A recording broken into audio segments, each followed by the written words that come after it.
Vamos falar aqui nesse vídeo sobre autossabotagem, como é que ela surge, por que ela surge. Vou te dar vários exemplos aqui, pode ser que você se identifique com algum deles e que isso possa te ajudar na tua jornada também para você alcançar ainda mais resultados. Eu sou o Eric Arruda, sou especialista em sabotadores, sou especialista em autossabotagem e vem comigo aqui que esse vídeo eu vou te mostrar várias coisas muito interessantes. Eu venho numa sequência de diversos vídeos falando sobre sabotadores. Tem um vídeo que eu gravei há pouquinho tempo atrás do como é que surge a autossabotagem, por que ela surge na nossa vida e por que todos nós temos. Se você não assistiu, assiste ele aqui, vou deixar o link aqui embaixo também e eu vou te dar diversos exemplos de como isso funciona. Dentro da minha jornada como coach, eu já atendi muitas e muitas pessoas, ajudando ela nos caminhos dela, nas jornadas delas, e eu percebi esses movimentos de sabotagem, o quanto isso estava atrapalhando, o quanto impedia as pessoas de alcançarem aquilo que elas queriam. E eu comecei, dentro de muito estudo, de trabalho, de prática, de atuar, eu comecei a ver como tinham padrões diferentes de sabotagem, como estava associado lá atrás com infância, com dificuldades que cada pessoa teve, com dificuldades que cada pessoa passou, e o cérebro delas, e o nosso cérebro ele faz isso para a nossa sobrevivência emocional, cria proteções, que lá atrás eram super importantes, mas que hoje não são mais. Então, para você ter uma ideia, eu tive uma cliente que ela tinha, a avó dela, ela como a neta mais velha, a avó tinha muito aquela coisa de passar todos os valores, passar todas as responsabilidades dela como vó para a neta mais velha, para que ela pudesse cuidar dos irmãos, dos outros primos, dos outros que vinham mais novinhos ali. E ela sempre ensinou para essa minha cliente de que ela devia deixar os outros passar em primeiro lugar. Então ela seria uma menina educada e consequentemente uma mulher educada, se na hora de pegar o almoço ela fosse a última, porque eu estou esperando todo mundo passar. Na hora de entrar em algum lugar, ela era a última a passar, porque eu sou educada, tá todo mundo vindo antes. Quando alguém queria alguma coisa, ela estava pronta para ajudar, super prestativa, super ajudando os outros e, claro, fazendo tudo para parecer uma menina super bem educada, uma menina cheia de etiquetas, uma menina que respeitava muito os outros e as regras. E o que aconteceu?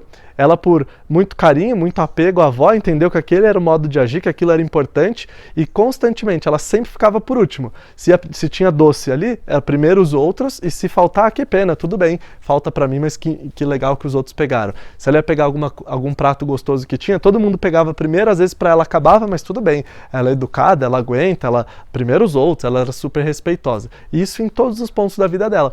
O que vai acontecendo? Ao longo do tempo, ela foi entendendo de que ela teria que vir sempre em segundo lugar e ela precisa fazer as coisas primeiro para os outros para poder receber atenção, para poder receber respeito, carinho, até afeto. E aí desenvolve um baita de um sabotador, que é um sabotador chamado de prestativo, no qual está sempre colocando os outros em primeiro lugar, no qual está sempre colocando as pessoas em primeiro plano e nunca chega a vez dela. Uma grande dificuldade de dizer não. É um baita de um padrão de autossabotagem.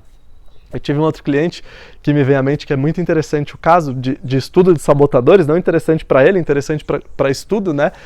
Que a gente trabalhou muito forte e ele, ao longo da infância dele, ele era filho único e os pais estavam sempre fora, sempre trabalhando, inclusive de finais de semana, com diversas ações, atividades, fazendo coisas fora, e ele sempre sozinho. Então foi uma criança que passou por essa situação e o cérebro dela criou um modo dela enxergar aquela situação do modo menos impactante, né, um pouco mais suave, para ela conseguir sobreviver. Então o que ele fazia? Ele tinha que cuidar tudo, ele tinha que se trocar, fazer a comida dele, tomar banho, fazer a lição de casa, tudo sozinho o tempo todo. Ia para a escola, voltava da escola, sempre sozinho, sempre se virando desde muito pequeno, desde muito pequenininho até toda a adolescência dele.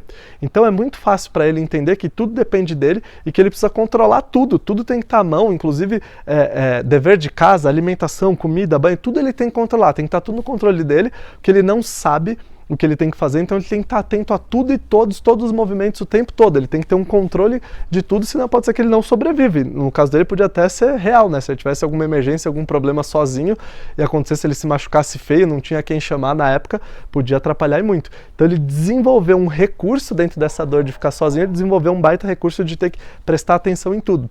Só que quando que vira um sabotador? Quando isso é feito em excesso e ele passa a querer controlar tudo e todos o tempo todo. Então ele não conseguia desligar na época do nosso processo, ele não desligava, ele estava o tempo todo agindo, fazendo, controlando, tudo tem que sair do jeito dele, tudo tem que passar na mão dele, ele tem que estar de olho em tudo e nada pode dar errado, porque se algo dá errado, remetia o que era lá atrás, ele podia não sobreviver, só que hoje não é mais assim, mas o cérebro dele não entende isso, ele continua agindo como um baita de um controlador, um baita de um sabotador.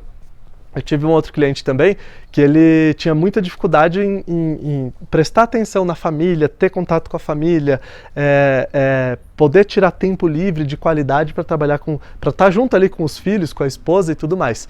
E ele tinha um baita de um sabotador que ele não podia parar de realizar nunca. Ele tinha que estar constantemente realizando, fazendo, e isso trazia até tendências de workaholic para ele, de ter que, não pode parar de trabalhar um segundo, tem que sempre entregar, fazer, e se ele parasse de fazer, ele se sentia muito culpado.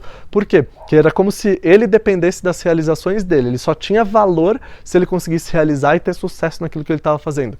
E é um modo bem difícil de viver, de autocobrança, de ansiedade, de não conseguir desligar nem por um momento, nem em momentos de descanso, nem quando ele estava com a família dele, e muito menos ele com ele mesmo, de conseguir prestar atenção nas coisas que eram importantes para ele. E por quê? A gente trabalhando e foi vendo, lá atrás o cérebro dele, na infância dele também, entendeu que era assim que ele deveria agir, que era esse filtro para o mundo não ficar tão dolorido quanto era. E aí a gente começou a estudar e ver na infância dele. Ele chegava em casa e falava, pai, tirei 9 na prova. E aí o pai dele perguntava, por que você não tirou 10? E aí ele ia lá, estudava, fazia. Pai, olha só, tirei 10 agora. E o pai dele falava, quantos outros alunos tiraram 10? Porque se muita gente tirou 10, significa que a prova estava fácil, isso não tem muito valor.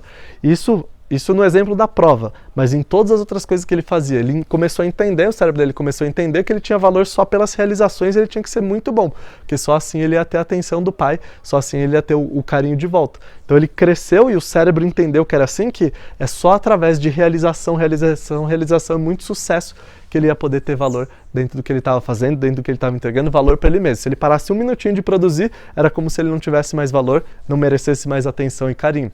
Vira um baita outro padrão de autossabotagem que a gente não consegue desenvolver, a gente não consegue caminhar. Falei de 3 exemplos aqui, existem 10 grandes padrões de sabotadores, de autossabotagem. Eu falei aqui alguns exemplos de 3 para você entender da onde que vem, como é que surge isso. É perfeitamente trabalhável, desenvolvível, para a gente diminuir o impacto que isso causa na nossa vida, e a gente vai falar muito sobre isso ao longo de próximos vídeos. Acompanha aqui, tem diversos vídeos já no canal sobre autossabotagem, tenho certeza que pode te ajudar, te trazer muitos insights para a tua vida, ou se você estiver ajudando outras pessoas no desenvolvimento delas, nos sabotadores dela. Se você curtiu, se fez sentido para você, curte aqui o vídeo aqui embaixo, se inscreve no canal, compartilha com quem você acha que pode ajudar a caminhar, se desenvolver dentro desse sentido dos sabotadores, e te vejo nas próximas etapas, nos próximos vídeos. Grande abraço para você!